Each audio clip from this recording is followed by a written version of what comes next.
നമസ്കാരം.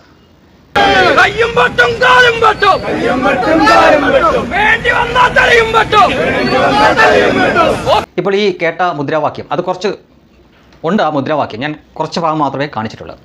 ഇത് ഏതെങ്കിലും ബി ജെ പിക്കാരനെതിരെയോ ബി ജെ പിക്കെതിരെയോ കോൺഗ്രസിനെതിരെയോ അല്ലെങ്കിൽ ലീഗിനെതിരെയോ ഒന്നുമല്ല ഇവർ ഈ വിളിക്കുന്നത്. ഇപ്പോഴും അവരുടെ പാർട്ടിയിലുണ്ട് എന്ന് ചിലതൊക്കെ വിശ്വസിക്കുന്ന പി കെ ശശി എന്ന വ്യക്തിക്കെതിരെയാണ് ഈ മുദ്രാവാക്യം വിളിക്കുന്നത്. പാർട്ടി പൂർണ്ണമായിട്ട് ഈ പി കെ ശശിനെ പുറത്താക്കിയിട്ടൊന്നുമില്ല. പക്ഷേ പുറത്താവാതിരിക്കാം എന്ന ഒരു സ്ഥിതിയിലെത്തി നിൽക്കുകയാണ്. പുറത്താക്കാൻ അവർക്ക് അത്ര ധൈര്യം പോരാതാനും. കാരണം പി കെ ശശിക്കും എന്തെങ്കിലുമൊക്കെ പറയാൻ കാണുമല്ലോ. 1-2 ദിവസത്തിന് മുമ്പ് മണ്ണാർക്കാട് ഈ UDF നേതാക്കളൊക്കെ പങ്കെടുത്ത നഗരസഭയുടെ ഒരു വേദിയായിരുന്നു. അവിടെ വെച്ച് ഈ പി കെ ശശി ഒരു പ്രസംഗം നടത്തിയിരുന്നു.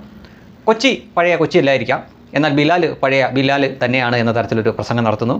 അതിന് മറുപടിയായിട്ട് PM മാർഷോ നേരത്തെ SFI ആയിരുന്നു, ഇപ്പോൾ DYFI ആയിട്ടുണ്ട്.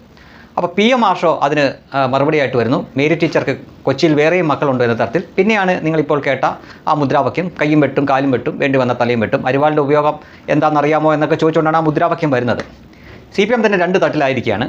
ഈ CPMനൊരു പ്രത്യേകതയുണ്ട്. അത് പോസിറ്റീവ് ആയിട്ടൊന്നും ഉള്ളതൊന്നുമല്ല. അവരെ സംബന്ധിച്ച് അവർക്ക് പോസിറ്റീവ് ആയിരിക്കും, പക്ഷേ എപ്പോഴും അവർക്ക് രാഷ്ട്രീയപരമായിട്ട് നഷ്ടം മാത്രമേ ഉണ്ടാക്കിയിട്ടുള്ളൂ. അതായത് മറ്റ് രാഷ്ട്രീയ എതിരാളികളായിട്ടുള്ള മറ്റ് പാർട്ടിയിലെ ആളുകളോട് അവർ പക വെച്ച് പുലർത്തുന്നതിനേക്കാൾ ഇരട്ടിക്കിരട്ടിയായിട്ട് സ്വന്തം പാർട്ടിയിൽ തന്നെ പാർട്ടി വിട്ട് പുറത്തു പോവുകയോ അല്ലെങ്കിൽ മറ്റ് പാർട്ടി ഉണ്ടാക്കുകയൊക്കെ ചെയ്യുന്നവരോട് അവർ ചെയ്യാറുണ്ട്. ടി പി ചന്ദ്രശേഖരൻ ആ വധക്കേസ് കേരളം ചർച്ച ചെയ്തതുപോലെ ഒരു രാഷ്ട്രീയ കൊലപാതകവും നമ്മൾ ചർച്ച ചെയ്തിട്ടില്ല. ഇപ്പോഴും അതിൻ്റെ ആ അലയൊലികൾ തീർന്നിട്ടുമില്ല. എന്തിനാണ് ടി പി ചന്ദ്രശേഖരനെ ഇവർ കൊന്നത്? ടി പി ചന്ദ്രശേഖരൻ CPMൽ നിന്ന് കലഹിച്ചു മറ്റൊരു പാർട്ടി ഉണ്ടാക്കി, RMP എന്ന് പറഞ്ഞ ഒരു പാർട്ടി ഉണ്ടാക്കി. കോഴിക്കോട് ഒഞ്ചിയം പോലുള്ള സ്ഥലങ്ങളിലൊക്കെ അവർക്ക് വലിയ സ്വാധീനമായി. പ്രാദേശിക തലത്തിൽ തന്നെ CPMന് വലിയ വെല്ലുവിളിയാവുന്നു എന്ന് കണ്ടപ്പോഴാണ് ടി പി ചന്ദ്രശേഖരനെ അവർ കൊന്നത്. ഇനിയിപ്പോൾ പി കെ ശശിയിലേക്ക് വന്നു കഴിഞ്ഞാൽ പി കെ ശശി ഏതാണ്ട് പാർട്ടി വിടുമെന്ന കാര്യം ഉറപ്പായി കഴിഞ്ഞിരിക്കുകയാണ്. പി കെ ശശിയെ പറ്റി പറയുമ്പോൾ മറ്റൊരു വിഖ്യാതമായിട്ടുള്ള ഒരു വാചകം കൂടെ നമുക്ക് ഓർമ്മ വരും. തീവ്രത കുറഞ്ഞ പീഡനമാണ് പി കെ ശശി നടത്തിയെന്നായിരുന്നു വളരെ പ്രസക്തമായിട്ടുള്ള ഒരു കണ്ടുപിടുത്തം നടത്തി. പി കെ ശ്രീമതിയും അതേപോലെ തന്നെ AK ബാലനും അവരായിരുന്നു ഈ പീഡന കമ്മീഷൻ അന്വേഷിച്ചത്.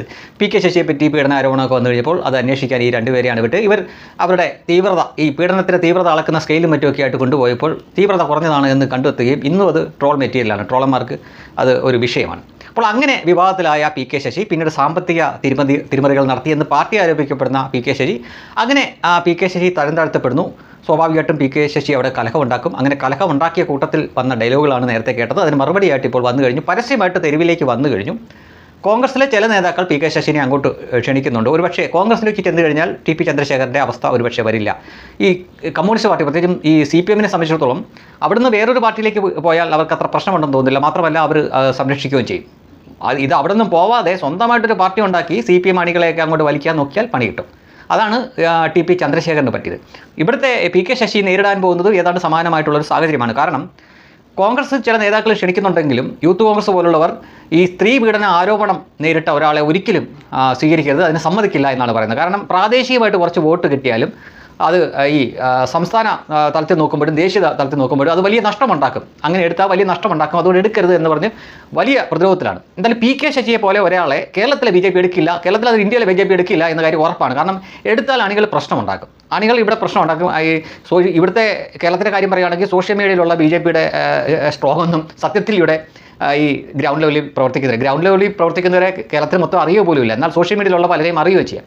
അവർ വലിയ പ്രശ്നം ഉണ്ടാക്കും BJPയിൽ എങ്ങാനും ഈ പി കെ ശശിനെ എടുത്താൽ. അത് പിന്നെ നേതൃത്വം തന്നെ വെട്ടിലാവും. അപ്പോൾ അവിടെയൊക്കെ എടുക്കില്ല എന്നുള്ള കാര്യം ഉറപ്പാണ്. പിന്നെ പി കെ ശശിയുടെ മുന്നിൽ ഒറ്റ മാർഗ്ഗമേ ഉള്ളൂ, കുറേ പേരെങ്കിലും പിളർത്തിക്കൊണ്ട് മറ്റൊരു പാർട്ടി ഉണ്ടാക്കുകയോ അല്ലെങ്കിൽ ഒരു ബദലായിട്ട് എന്തെങ്കിലും ഒരു സംവിധാനം കൊണ്ട് വരിക, ഇവരെ വെല്ലുവിളിച്ച് നിൽക്കുക എന്നതാണ്. അപ്പോൾ പക്ഷേ ടി പി ചന്ദ്രശേഖരന് സംഭവിച്ച കണക്ക് തന്നെ പി കെ ശശിക്കും സംഭവിക്കാം. കാരണം ഈ ആർഷോ പോലുള്ള കുറേ എണ്ണമാണുള്ളത്. ഇപ്പോൾ SFIയിലൊക്കെ ഇടുന്നു സ്വന്തം കൂടെയുള്ളവനെ തന്നെ നെഞ്ചത്ത് കുത്തുകയും ഏതാണ്ട് 10-12 കേസുകളുണ്ട്.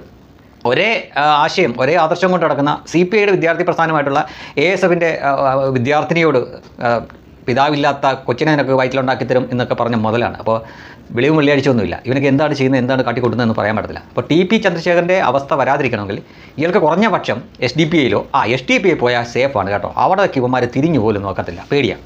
ഇയാൾ നേരെ പോയിട്ട് ഈ മതമൊന്നും നോക്കേണ്ട കാര്യമില്ല. അവിടെ നേരെ ഞാൻ SDPI ചേരുന്നെന്ന് പറഞ്ഞുകൊണ്ട് അങ്ങോട്ട് പോയാൽ പി കെ ശശി പിന്നെ സേഫാണ് കേട്ടോ. പിന്നെ CPMകാരൊന്നും അങ്ങോട്ട് ആ ഏരിയ കൂടെ പോകത്തില്ല, അത്ര പേടിയാണ് അവർക്ക്. അവരൊരു അപ്പാവ് പയ്യൻ ഈ മഹാരാജസിലെ അഭിമന്യു കൊന്നിട്ട് എത്ര വർഷമായെന്നറിയോ? ഇതുവരെ ആ കൊന്നവരെ മുഴുവനായിട്ട് പിടിച്ചിട്ടില്ല, ആ കേസ് ഫയൽ കാണാനില്ല, കോടതി കേസ് നടത്താൻ പോലും ആളില്ല.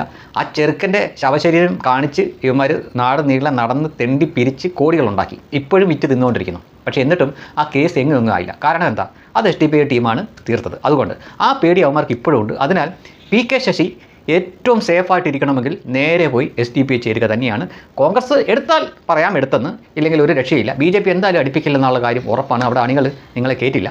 പിന്നെ ആകെ കാണുന്ന ഒരു തുരുത്ത് നേരെ പോയി SDPI ആവുകയാണ്. അവിടേക്ക് CPM തിരിഞ്ഞു പോലും നോക്കില്ല. ആ ഏരിയ കൂടെ പിന്നെ വരില്ല എന്ന കാര്യം ഉറപ്പാണ്. നിങ്ങൾക്ക് അവിടെ നിന്നുകൊണ്ട് CPM-നെ എത്രമാത്രം നിങ്ങൾ ചീത്ത വിളിച്ച് വള്ളു പറഞ്ഞാലും ഇവന്മാർ ഒരു പുൽനാമ്പ് പോലും എടുത്ത് നിങ്ങളുടെ നേരെ എറിയത്തില്ല എന്ന കാര്യം 100% ഉറപ്പാണ്.